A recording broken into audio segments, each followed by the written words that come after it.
Olá, gente. Olá, gente. Vou usar uma expressão que um professor meu do seminário usava. Olá, gente boa.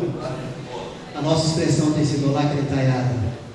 Deus abençoe a vida de cada um de vocês. A paz do Senhor seja renovadora sobre a vida de cada um de nós aqui essa noite, sobre a vida daqueles que são membros da igreja, aqueles que nos visitam aqui, são bem-vindos em nome de Jesus. Nós temos trabalhado uma série de mensagens, Igreja, Repensar e Ressignificar, que nós iniciamos há um mês, um pouquinho, né? Completar um mês praticamente, e esse tema vem trabalhando o aspecto de enxergarmos melhor aquilo que de fato é a igreja do Senhor Jesus na face da terra, desde sua inauguração em Cristo, no primeiro século. A gente tem trabalhado esse tema de uma maneira mais aprofundada na EBD, mas decidimos ter uma série de mensagens, fazendo um link com o EBD, para que aqueles que não estão ouvindo o EBD possam entender pelo menos um pouco do que tem sido essa temática e os rumos que a nossa igreja está caminhando. Primeiro nós repensamos, depois com orientação, direção de Deus, na palavra de Deus, nós pretendemos ressignificar a nossa maneira de ser igreja.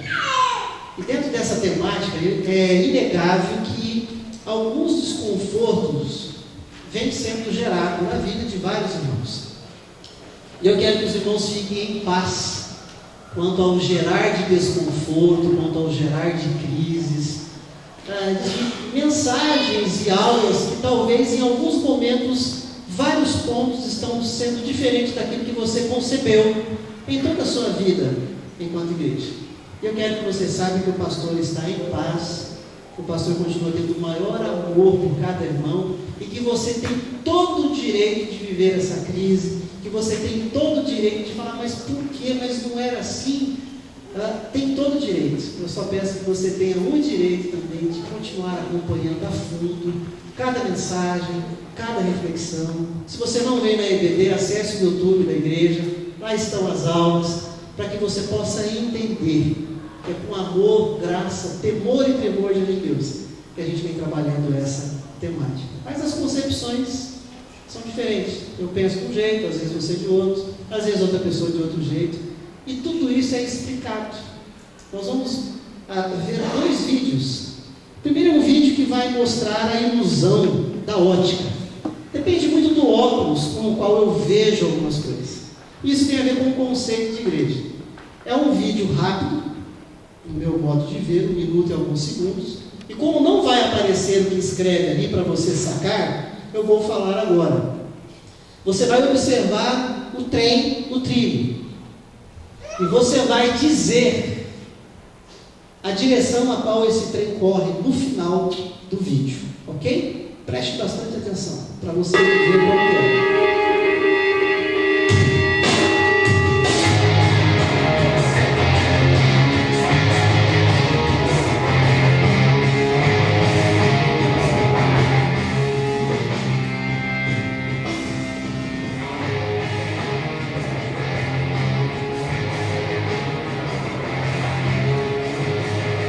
Qual o sentido que você está conseguindo enxergar para o qual esse trem está correndo? Para que lado ele vai?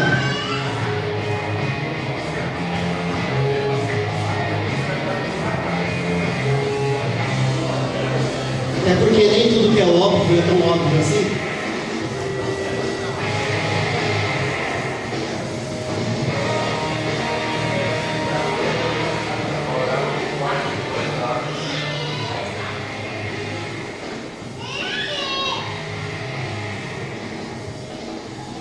Ok, acho que já deu para a turma perceber.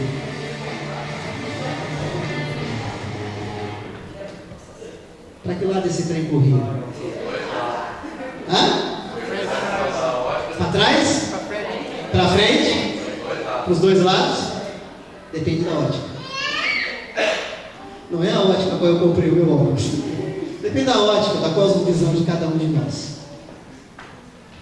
Depende da maneira como você vê.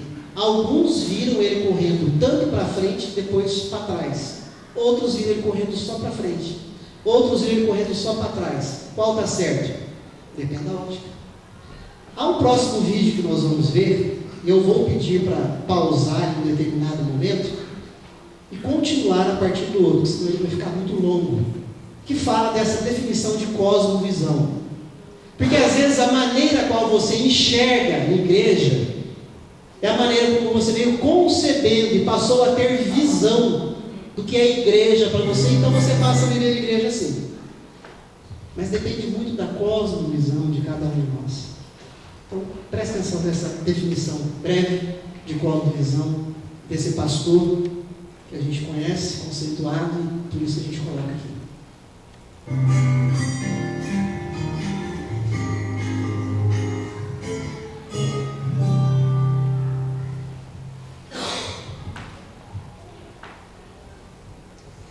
Há pessoas que falam muito bem sobre esse assunto de cosmovisão.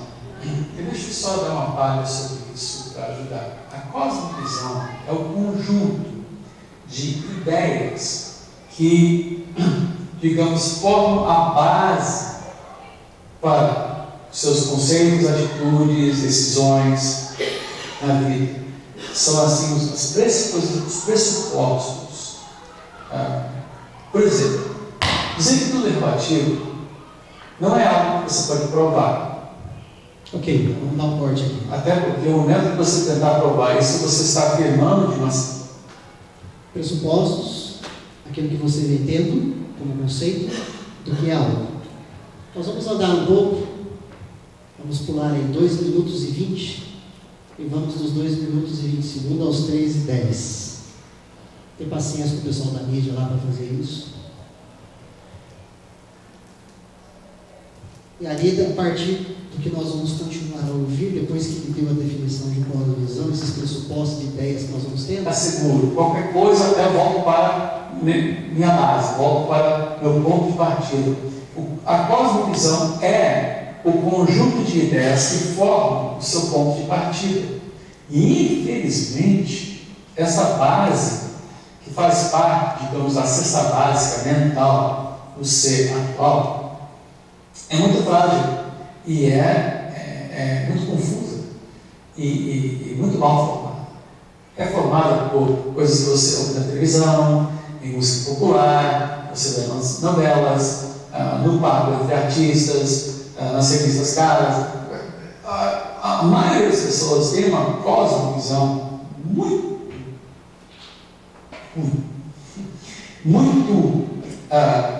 pouco refletida, formada, pensada, que as pessoas não pensam, as pessoas não leem, as pessoas assistem e ouvem. E só a leitura nos capacita para pensar de uma maneira crítica. E se nós não pensarmos, nós vamos agir de uma maneira consequente. Nossa vida vai ser uma série de acidentes. Você vai ser. Você vê que ele tem todo cuidado, ele pisou em ovo para falar que a cosmovisão da maioria de nós é muito ruim. Às vezes pela ausência do exercício de reflexão, de pensar. Por isso, nesse tema, a igreja, repensar e ressignificar, nós objetivamos refletir de maneira séria, sobre qual cosmovisão de religião você tem, qual eu tenho, qual que o seu irmão, os nossos irmãos têm. E aí esses pressupostos que vai dando essa cosmovisão religiosa, porque alguns olham para a Bíblia no Antigo Testamento e vê que ali fala de templo. E esse templo foi concebido como casa de Deus e como lugar sagrado, desde o tabernáculo de Moisés, passando pelo templo de Salomão, Zorobabel e Herodes. Então essa cosmovisão, essa concepção de ideia do que é vir a ser igreja, de frequentar esse espaço sagrado.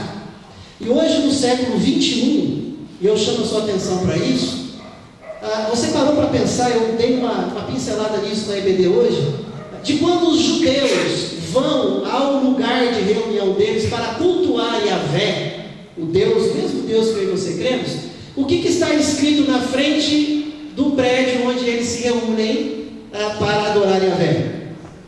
O primeiro que não é igreja, é sinagoga. Por quê? Porque na concepção judaica, templo, tabernáculo, sinagoga, não é igreja. Até porque a igreja, o cristianismo, ele não é vivido no templo, nem na sinagoga e nem no tabernáculo. Igreja é algo posterior, é a partir de Jesus Cristo. Nas narrativas do Novo Testamento, essa igreja se reunia nas casas. Mas a maioria, alguns já entenderam isso, outros não, eles olham para o prédio onde se reúne e vem para cá e chama de igreja. E não tem base bíblica para isso, para chamar esse lugar de igreja. Há sim base cultural, histórica, se você for estudar na EBD, o primeiro, segundo, terceiro e quarto século, onde os prédios construídos pelo Império Romano é chamado de igreja. Mas a Bíblia nunca chamou o prédio de reunião de igreja. O máximo que chamou foi de casa de Deus e lugar sagrado, que deixa de ser casa de Deus e lugar sagrado quando Jesus Cristo inaugura a nova habitação dele. Então, de onde vem essa cosmovisão religiosa, templária, de que é casa de Deus e que é lugar sagrado? É a pergunta que eu faço nessa nossa introdução. Vejamos um pouco o que a Bíblia Sagrada quer nos dizer sobre essas perguntas. Abra sua Bíblia comigo em dois textos paulinos. Primeiro, Colossenses capítulo 2, e eu peço que você acompanhe atentamente as leituras que faremos na Palavra de Deus, para que entendamos aquilo que o Senhor continuará a nos dizer essa noite. Colossenses capítulo 2. Depois que você encontrar Colossenses capítulo 2, eu vou pedir para você, já deixa marcado aí Colossenses 2 e vai e abra em 1 Coríntios 10, verso 31. São esses dois textos que nós vamos usar como base bíblica para a nossa reflexão dessa noite. Dois textos diferentes, duas cartas diferentes, porém no mesmo contexto, e o mesmo autor inspirado pelo Espírito Santo de Deus, que é Paulo, quem escreve a igreja em Colossos e também a igreja em Corinto.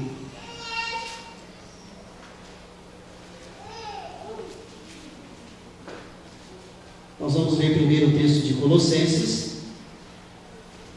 capítulo 2, versos 16 e 17.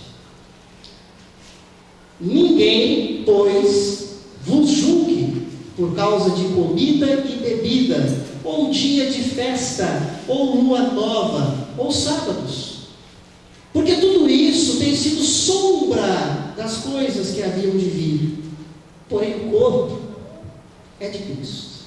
Deixa marcado aí, vamos lá, em 1 Coríntios 10, verso 31.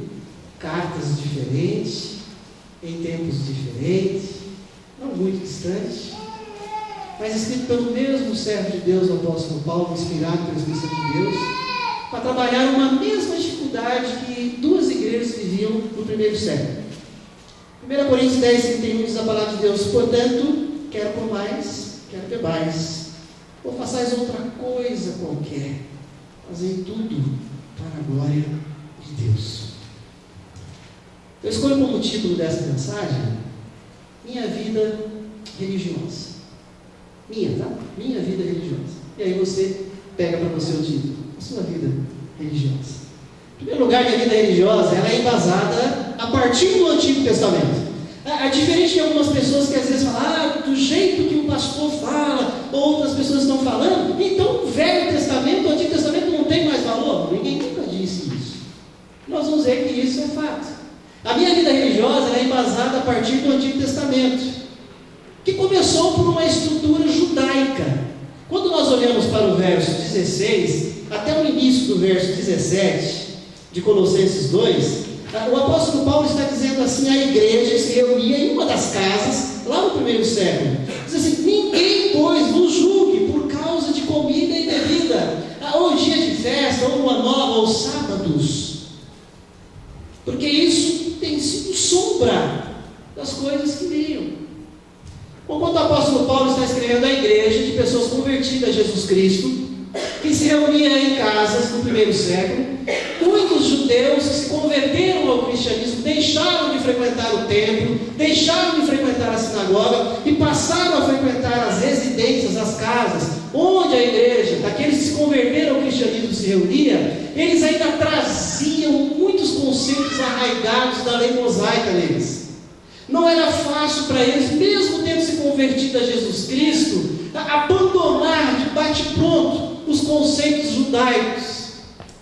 Aquilo que era de uma maneira didática e concreta, que era dieta judaica para comida, para bebida. Aqui foram as festas judaicas, festa da colheita, festa do tabernáculo, tinha festa para tudo. E essas festas com seus significados, com seus rituais.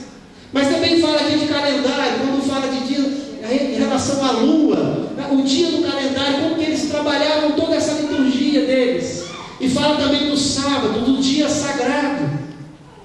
De fato foi uma maneira concreta, visível, palpável, onde o Antigo Testamento mostrou que apontava para o que viria, e aquilo que seria perfeito, que é Jesus Cristo.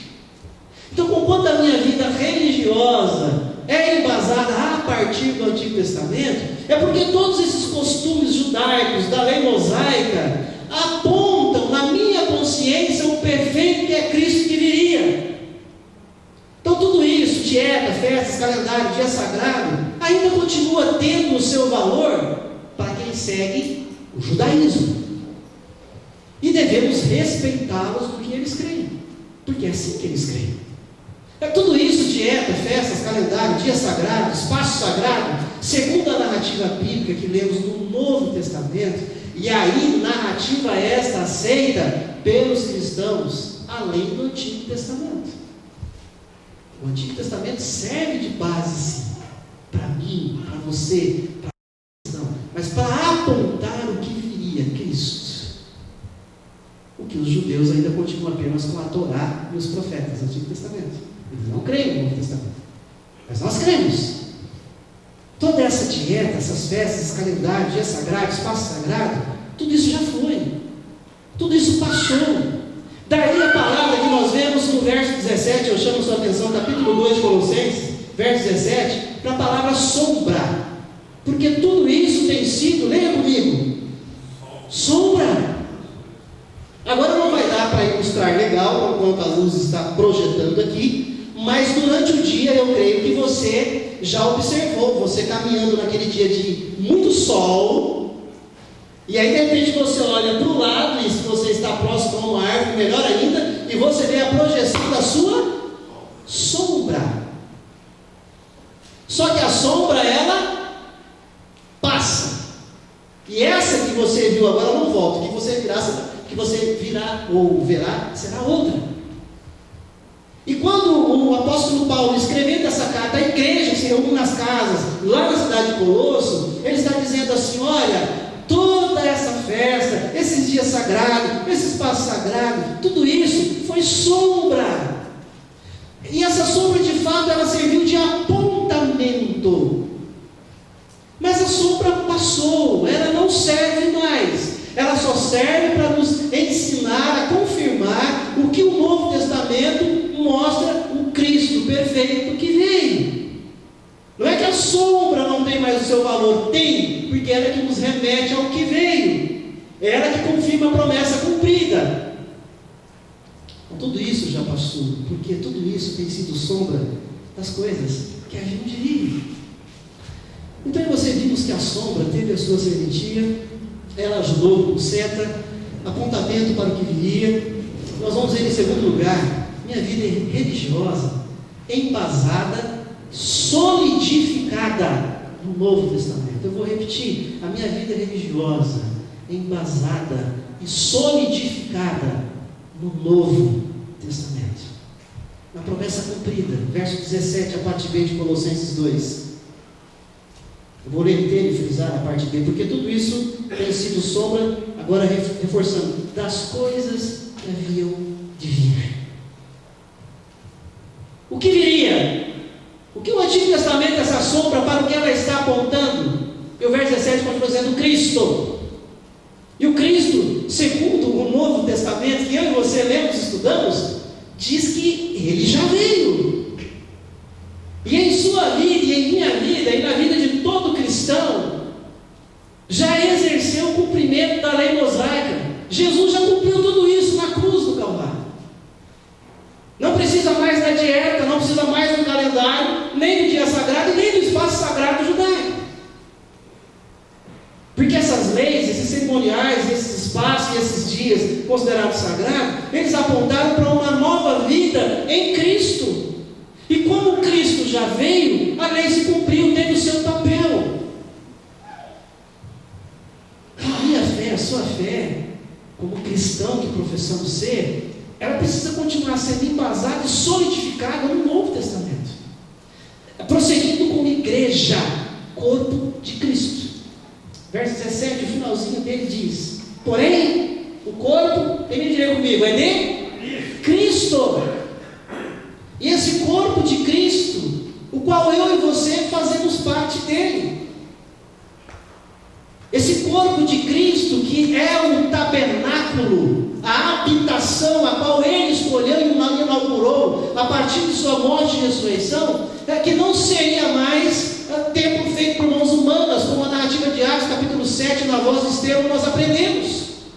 Mas agora esse corpo de Cristo, o qual é composto de pedras vivas, como eu e você, nesse novo edifício que é a nova habitação de Deus.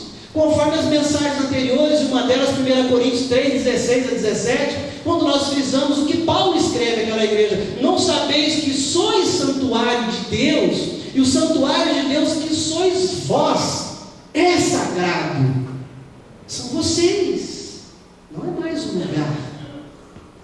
A minha vida religiosa, a sua vida religiosa, ela precisa continuar sendo embasada e solidificada no Novo Testamento. Enquanto o Antigo Testamento nos ajudou a entender isso. E aí precisamos prosseguir como a igreja corpo de Cristo, de gente que vive igreja em tudo o que faz. E aí o segundo texto que eu pedi para você marcar, e eu peço que você vá comigo lá para lermos 1 Coríntios 10, 31. É o mesmo contexto, o mesmo assunto que Paulo trata na carta aos Colossenses, ele está tratando aqui também com a igreja que se reúne nas casas de Corinto. 1 Coríntios 10, 31. Portanto, quer comais, quer bebais, ou façais outra coisa qualquer, fazei tudo para a glória de Deus. Por isso a minha cosmovisão de igreja, que me remete a uma vida religiosa, precisa ser embasado não mais na sombra da promessa do que foi o Antigo Testamento, do que foi templo, do que foi sinagoga, do que foi tabernáculo, do que foi o sacerdócio exclusivo, mas é no Novo Testamento, onde o próprio Cristo diz que a igreja agora, a sua habitação santa, é feita de gente. E essa igreja é chamada para viver a santidade, para viver para a glória de Deus em todas as coisas que se faz, em qualquer dia, em qualquer hora e em qualquer lugar. Desconfinado de espaço chamado de sagrado, desconfinado de dia chamado de sagrado, desprendido do ritualismo de sacerdócio exclusivo. Versículo 31 do capítulo 10 de Corinto. Portanto, quer comais, você come? Quer bebais, você bebe? E aí Paulo, ou façais outra coisa qualquer, olha, qualquer coisa que você fizer, crente da comunidade de Corinto, qualquer coisa que você vier a fazer, e aí qualquer coisa, a gente demanda o raciocínio de entender que ele vai continuar fazendo qualquer coisa, é domingo, segunda, terça, quarta, quinta, sexta, sábado, todos os dias. E Paulo fala, olha, não é aqui apenas essa reunião na casa, é qualquer coisa que você vier a fazer, deve ser feito para a glória de Deus. Eu quero concluir a nossa reflexão te fazendo a pergunta mais uma vez, e quando eu falo fazendo a você, eu faço a mim também. Qual vida religiosa você tem vivido? Presta atenção. Judaísmo? Será que você tem vivido cristianismo ou judaísmo? Ou a tradição? Quando o próprio Jesus combate a tradição dos anciãos. Ou a tradição de uma história da igreja onde foi configurado um espaço sagrado e o prédio chamado de igreja, de reunião e dia santo. Eu não vou nem entrar no aspecto do domingo hoje, vou deixar para os próximos estudos. Qual tem sido a sua cosmovisão de religião? Porque é ela que define a vida religiosa que você tem, que eu tenho. Tem sido judaica ou tem sido de fato cristã? A minha vida religiosa, ela tem base sim no Antigo Testamento, que serviu para o apontamento do que viria. feita. A minha vida religiosa, ela prossegue embasada, solidificada no Novo Testamento, que mostra o apontado Cristo que veio e estabeleceu a sua igreja com uma nova formatação para ser vivida. Não mais com uma cosmovisão templária. E eu não digo isso para desvalorizar esse lugar, porque esse lugar tem um valor tremendo para a gente. Mas não um valor de sagrado, não um valor de casa de Deus. Mas eu chamo a sua e a minha atenção para o olhar que nós temos para com este lugar. Eu tenho um olhar carinhoso por este lugar, por isso que a gente pleiteia reformas, ampliação. Para quê? Para que ele continue a me servir e te servir e servir todos os demais que virão. Porque o prédio que é coisa não foi construído para ser servido por mim e por você, mas o prédio que é coisa e é bom foi construído para servir a você e a mim. Você entendeu isso? As coisas devem servir pessoas e não pessoas servirem coisas. A igreja inaugurada em Cristo, com uma nova formatação, que te convida e me convida a uma cosmovisão não mais ritualística, judaica, em seus valores cerimoniais e dias sagrados. Porque para muitos ainda tem um dia sagrado. Porque para muitos ainda tem a roupa sagrada. Porque para muitos ainda tem um lugar sagrado. E então é nesse lugar sagrado, nesse dia sagrado, com essa roupa sagrada, com um sagrado que não é só sagrado, não é todos, o sacerdote vai atrair a presença de Deus e as coisas vão acontecer. Não é. Essa concepção ela é judaica. Ela não é cristã. Basta examinar um pouquinho mais a palavra de Deus. Então a minha religiosidade, a minha religião, a sua religião, ela precisa ter uma cosmovisão repensada, onde tudo que eu faço, tudo que você faz, por todos os lugares onde eu e você transitamos de segunda a domingo, e diante de todas as pessoas as quais nós transitamos de segunda a domingo, isso sim precisa ser para a glória de Deus, que é o que Paulo diz em 1 Coríntios 10, 31. Com mais, quanto mais. E aí, para ele continuar falando muito mais, ele fala: tudo seja feito para a glória de Deus. De uma maneira muito prática, como que eu e você podemos aplicar isso? Embora a gente já trabalhou esses textos exaustivamente na nossa escola bíblica, mas talvez venha na mente de alguns aqui ainda. Onde as pessoas podem dizer assim: não, mas a palavra de Deus diz: guarda o teu pé quando entrares na casa do Senhor. Eu conheço esse texto. Esse texto teve o seu momento, teve o seu contexto, teve a sua valia. Quando Deus decidiu que o templo de Jerusalém seria a sua habitação e que lá seria o espaço sagrado. E lá era para guardar o pé mesmo. Mas depois que Cristo inaugurou a nova habitação, presta atenção se você quer aplicar esse texto com a realidade de hoje. Quando você lê: guarda o teu pé quando entrares na casa do Senhor, pensa bem o que eu vou te dizer: guarde o teu pé diante do seu irmão em Cristo, que é o sagrado, que desde Jesus Cristo passou a ser casa do Senhor. Como que eu vou guardar o pé? Aqui na mesma proporção quando o povo ia ao templo de Jerusalém, não se julgando melhor do que o seu irmão. Guarde o teu pé. Você quer guardar o pé quando entrar na casa do Senhor? Quando você se reunir com o seu irmão e você se colocar diante dele, aqui ou em qualquer outro lugar, guarde o teu pé e não se veja maior do que ele. Outros dizem: a palavra de Deus tem texto que diz que a gente tem que ter reverência na casa do Senhor. Conheço todos esses textos, dentro dos seus devidos contextos, que de fato a reverência foi exigida sim por Deus, através de Moisés, através de Salomão, através do Abel, na atitude que o sacerdote tinha que ter nos espaços do templo. Mas a partir do momento em que Cristo Jesus é inaugurado a nova casa dele, você quer ter reverência na casa do Senhor? Então tem uma cosmovisão repensada de que casa do Senhor é o teu irmão, porque Cristo assim decidiu, e seja reverente diante do teu irmão que é sagrado. E não diante de quatro paredes, de lugar. Seja reverente diante do teu irmão que é sagrado, o qual Jesus constituiu ser sagrado. Como que eu vou ser reverente? Não maltrate o seu irmão. Eu já ouvi coisas absurdas de pessoas num zelo excessivo com um prédio, onde a igreja se reúne, onde não pode riscar uma parede, não pode ter um gesto, não pode usar uma roupa diferente, porque isso é profanar o sagrado. A cosmovisão está equivocada. Se você quer ter reverência diante da verdadeira casa de Deus que Cristo inaugurou, não maltrate o seu irmão, seja reverente diante dele. Peça perdão para o seu irmão quando você errar com ele. E perdoe o seu irmão quando ele errar com você. Você vai estar sendo reverente com a casa do Senhor. Você está entendendo o que o pastor está dizendo à luz da palavra de Deus? Você quer ter reverência na casa do Senhor? Então tenha uma cosmovisão do que de fato é a casa do Senhor, do que de fato é sagrado, que é o seu irmão no Cristo Jesus. Essa carta que nós lemos aqui para a igreja hoje, a qual Paulo escreveu e pediu para que o líder da igreja de Colossos e que o líder da igreja de Corinto lesse na reunião da igreja, essa carta é lida num ajuntamento da igreja de Colossos, no ajuntamento da igreja de Corinto.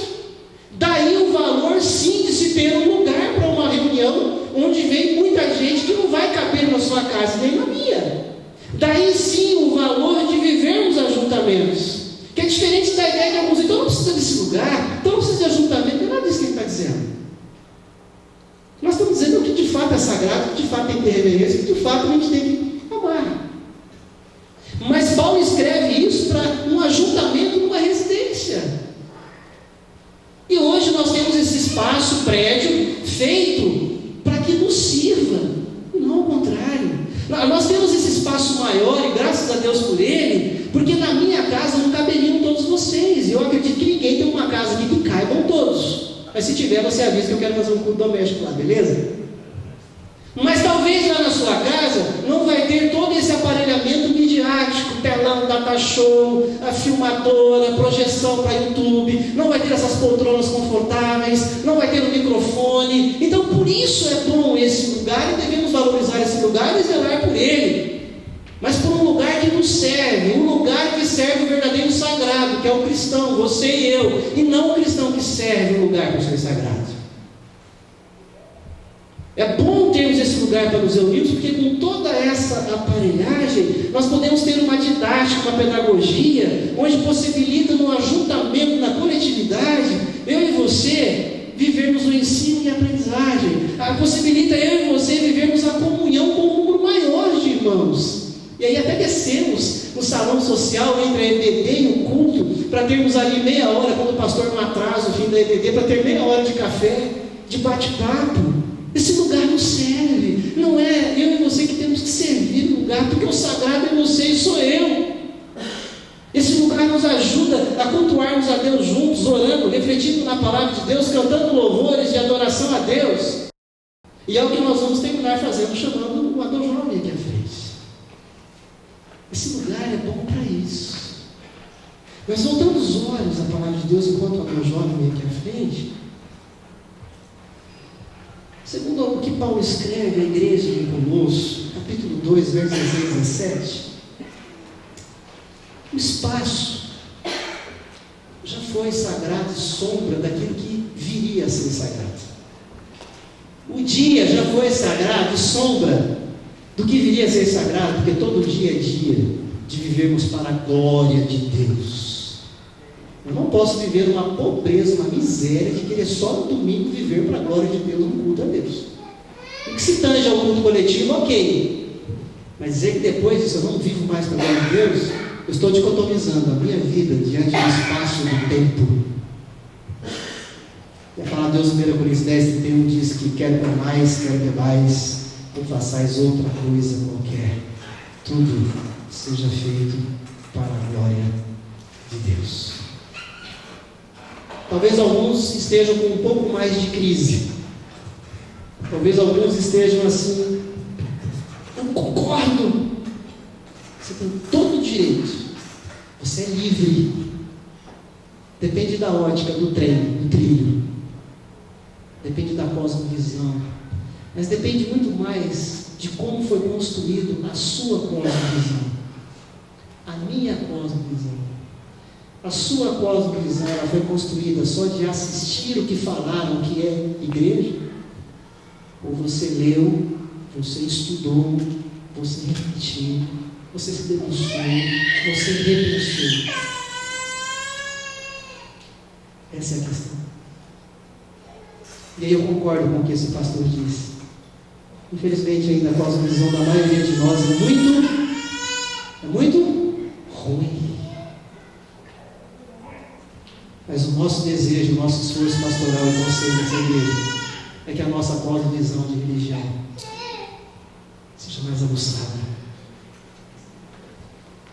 mais centrada na palavra, onde não negamos o Antigo Testamento, mas olhamos para ele com sombra, esclarecimento, porque o Novo Testamento nos comprova o cumprimento do Cristo que veio. Vamos ficar em pé, vamos exaltar o Senhor. Vamos exaltar a Deus, Ele é exaltado, Ele é exaltado no céu. Essa é uma dos privilégios, das possibilidades que eu e você temos de termos esse lugar.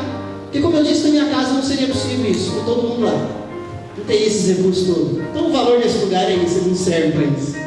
E aqui a gente consegue exaltar a Deus, e louvar, bendizer ao Senhor. Cantemos com o coração, com a boca, com a alma, com a mente. Exaltemos o Rei dos Reis.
Esse lugar tem o seu valor, porque nesse lugar o sagrado também se reúne.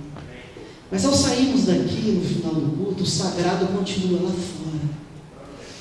E lá Deus quer ver você comendo, bebendo, fazendo outra coisa qualquer para a glória dele, porque o sagrado vai daqui para fora.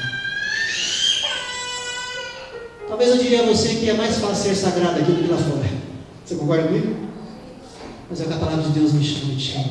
Essa nossa cosmovisão precisa ser cuidada, para que vivamos para a glória de Deus todos os dias, em todos os lugares, em todas as nossas atividades. E isso é possível, conquanto possa parecer difícil, porque é uma quebra de conceitos, mas é possível. E é o que a gente vai cantar agora, e a gente vai orar depois, encerrando a nossa reunião. Nosso Deus é poderoso para fazer, você crê nisso? Nosso Deus é poderoso para fazer, meu irmão. Ele é poderoso para fazer.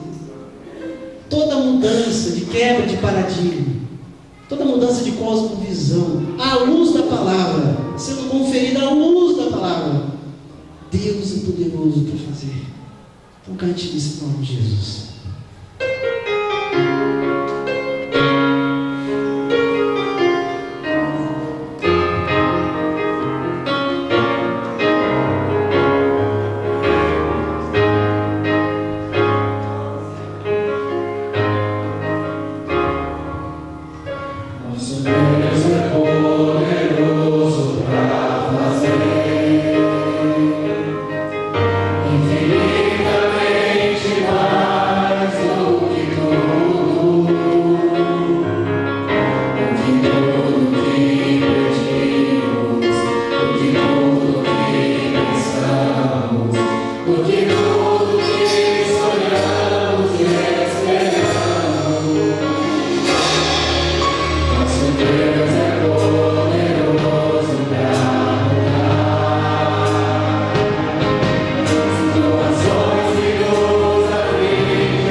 quebra de paradigmas é possível.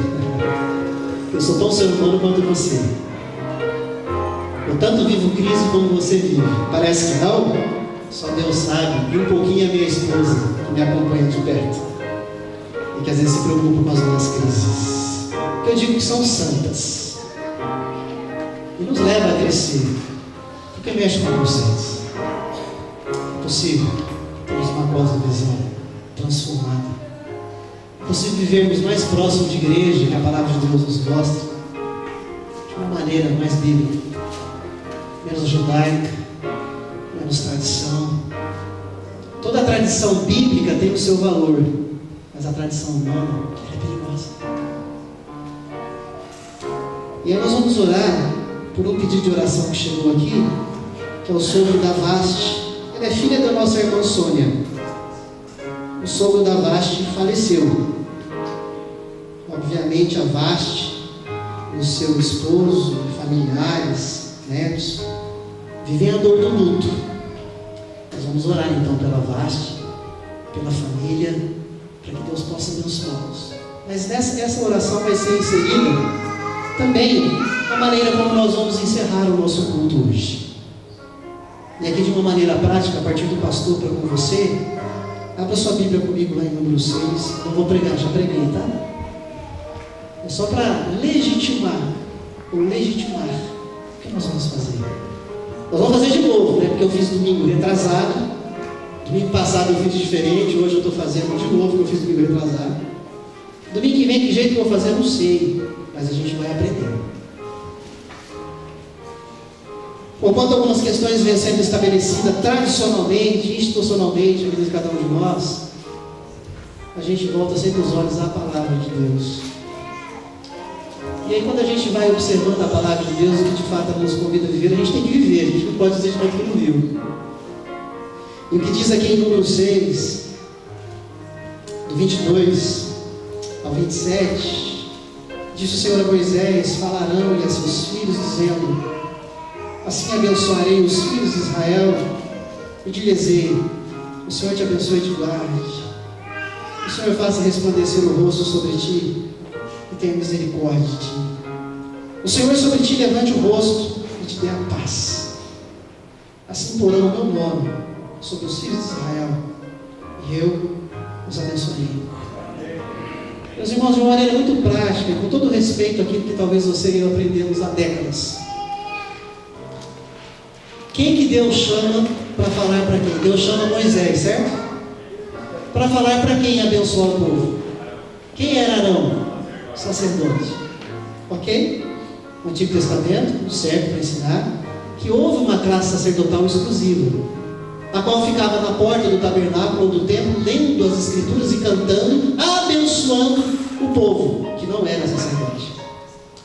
Isso tem o seu valor tão precioso, tão abençoado. Glória a Deus por isso.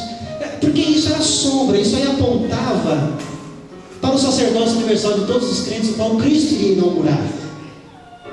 Então, fica bem claro que na narrativa de número 6, é um contexto onde Deus chama. Nem Moisés podia abençoar o povo, porque ele não era sacerdote. Ele era um profeta, um líder do povo, mas não era sacerdote, nem ele podia, só o sacerdote. Você concorda com isso nessa leitura bíblica? Quem é sacerdote aqui? O pastor vestido de preto que não está aparecendo os outros? É só o pastor que é sacerdote? Você é sacerdote? Ok.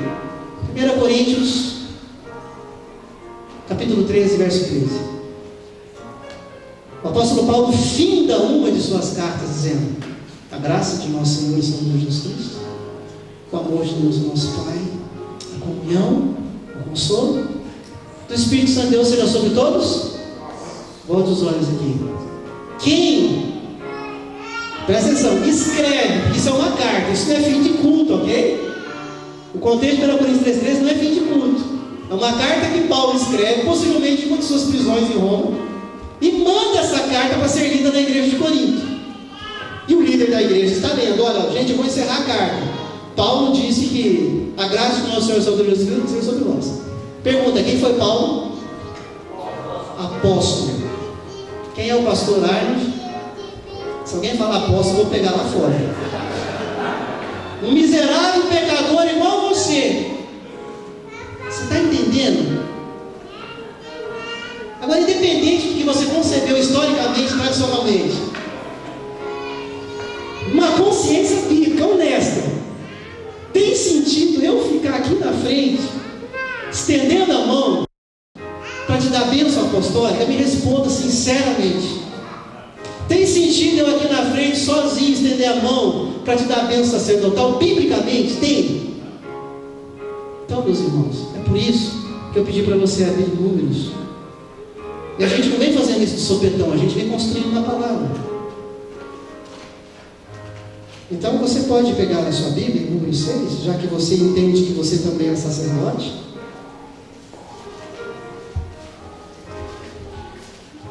E você se volte para quem está atrás de você e do seu lado.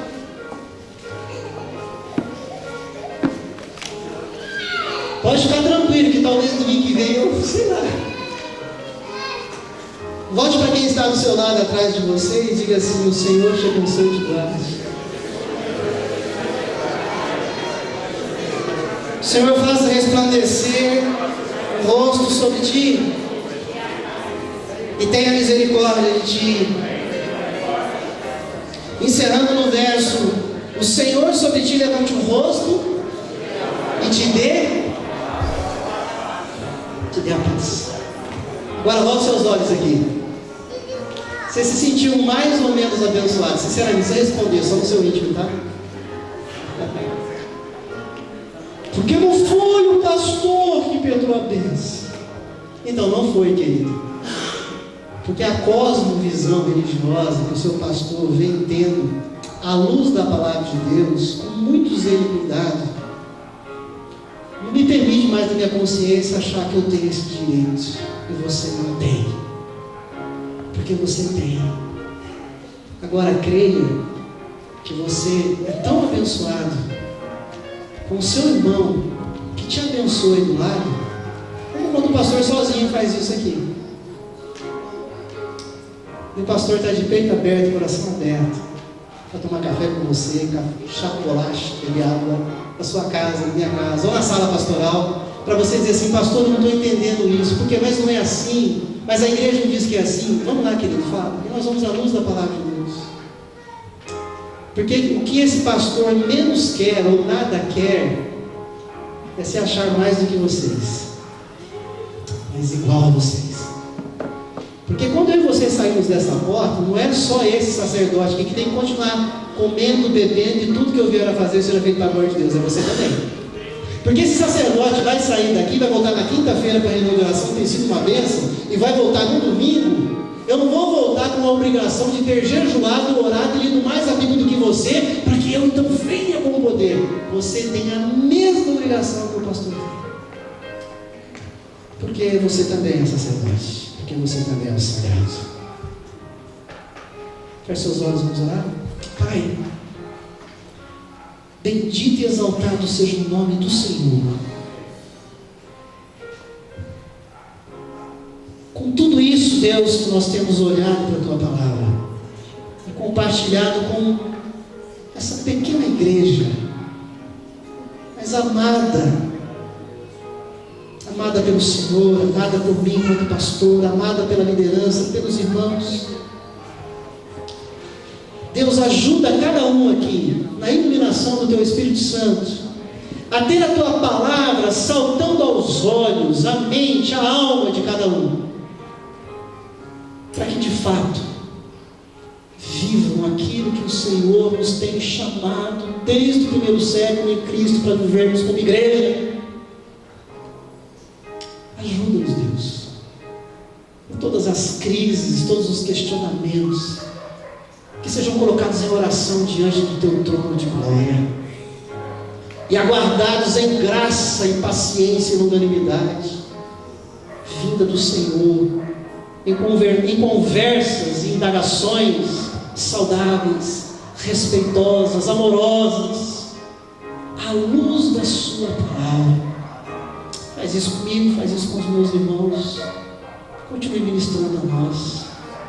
Oramos, ó Deus, pela família da Vaste, pelo esposo, pelos filhos deles, pela família que vive o luto da perda do sogro da Vaste. E essa bênção, ó Deus, que nós proferimos uns aos outros aqui, nós oramos como igreja para que o Senhor levante o rosto sobre a Vaste e toda a família em luto.